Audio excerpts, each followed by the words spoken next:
Welcome to tutorial info.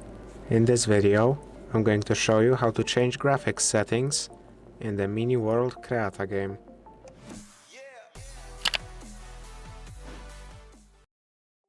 To change graphics settings, on the main menu, tap on the Settings button, then go into Settings. In here, go into Advanced, and you can change the graphics settings, either Standard, High, and then some other options, or Ultimate, which lets you change a lot of other options. You can change the vision distance.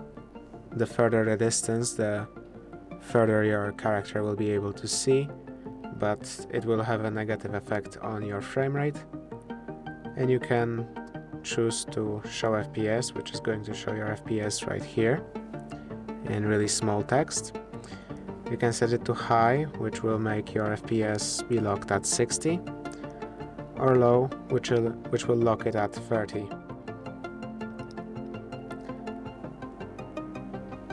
You can exit then, and that's it. If this video helped you, please consider subscribing, leave a like and a comment down below.